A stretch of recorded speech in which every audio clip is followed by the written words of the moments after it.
ನಮಸ್ಕಾರ ಸ್ನೇಹಿತರೆ. ಸಾವಿರಕ್ಕೂ ಹೆಚ್ಚು ವರ್ಷಗಳ ಹಿಂದೆಯೇ ನಿರ್ಮಾಣಗೊಂಡಿರುವ ಭಾರತದ ಅತ್ಯಂತ ಸುಂದರ ದೇವಾಲಯಗಳ ಸಮೂಹಗಳಲ್ಲಿ ಒಂದಾದ ಪಟ್ಟದಕಲ್ಲು ಬಗ್ಗೆ ನಿಮಗೆ ಎಷ್ಟು ಗೊತ್ತು? ಈ ದ್ರಾವಿಡ ಮತ್ತು ನಾಗರ ವಾಸ್ತುಶೈಲಿಗೆ ಅದ್ಭುತ ಸಂಗಮವಾಗಿರುವ ಈ ಐತಿಹಾಸಿಕ ತಾಣವು ಕರ್ನಾಟಕದ ಹೆಮ್ಮೆ ಮಾತ್ರವಲ್ಲ, ಇಡೀ ವಿಶ್ವವೇ ಮೆಚ್ಚಿದ ಪರಂಪರೆಯಾಗಿದೆ. ಹಾಗಾದರೆ ಬನ್ನಿ ಪಟ್ಟದಕಲ್ಲಿನ ಅದ್ಭುತ ಇತಿಹಾಸವನ್ನು ತಿಳಿಯೋಣ. ಪಟ್ಟದಕಲ್ಲು ಕರ್ನಾಟಕದ ಬಾಗಲಕೋಟೆ ಜಿಲ್ಲೆಯಲ್ಲಿ ಮಲಪ್ರಭಾ ನದಿಯ ದಡದಲ್ಲಿದೆ.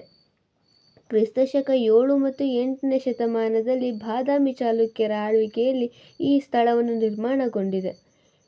ಚಾಲುಕ್ಯ ರಾಜರ ಪಟ್ಟಾಭಿಷೇಕ ಸಮಾರಂಭದಲ್ಲಿ ಇಲ್ಲಿ ನಡೆಯುತ್ತಿದ್ದ ಕಾರಣ ಈ ಸ್ಥಳಕ್ಕೆ ಪಟ್ಟದಕಲ್ಲು ಎಂಬ ಇತಿಹಾಸ ಬಂದಿದೆ.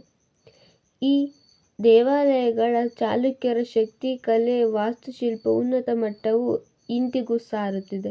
ಈ ಪಟ್ಟದಕಲ್ಲಿನಲ್ಲಿ 9 ಹಿಂದೂ ದೇವಾಲಯಗಳು ಹಾಗೂ 1 ಜೈನ ದೇವಾಲಯ ಇದೆ. ಇವುಗಳಲ್ಲಿ ಅತ್ಯಂತ ಪ್ರಸಿದ್ಧವಾದದ್ದು ವಿರೂಪಾಕ್ಷ ದೇವಾಲಯ.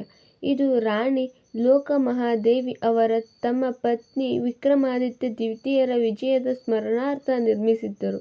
ಇದಲ್ಲದೆ ಮಲ್ಲಿಕಾರ್ಜುನ, ಸಂಗಮೇಶ್ವರ, ಕಾಶಿ ವಿಶ್ವನಾಥ, ಪಾಪನಾಥ ಮತ್ತು ಗಳಗನಾಥ ದೇವಾಲಯಗಳು ಕೂಡ ತಮ್ಮ ಅದ್ಭುತ ಶಿಲ್ಪಕಲೆಯಿಂದ ಪ್ರವಾಸಿಗರನ್ನು ಸೆಳೆಯುತ್ತದೆ. ದೇವಾಲಯಗಳ ಗೋಡೆಗಳಲ್ಲಿ ರಾಮಾಯಣ, ಮಹಾಭಾರತ ಮತ್ತು ಪುರಾಣಗಳ ದೃಶ್ಯಗಳು ಕಲ್ಲಿನ ಮೇಲೆ ಅತ್ಯಂತ ನಾಜೂಕಾಗಿ ಕೆತ್ತಲಾಗಿದೆ. ಈ ಪಟ್ಟದಕಲ್ಲಿನಲ್ಲಿ ಅದ್ಭುತ ವಾಸ್ತುಶಿಲ್ಪ ಮತ್ತು ಐತಿಹಾಸಿಕ ಮಹತ್ವವನ್ನು ಗುರುತಿಸಿ 1987ರಲ್ಲಿ ಯುನೆಸ್ಕೋ ಇದನ್ನು ವಿಶ್ವ ಪರಂಪರೆಯ ತಾಣವಾಗಿ ಘೋಷಿಸಿತು.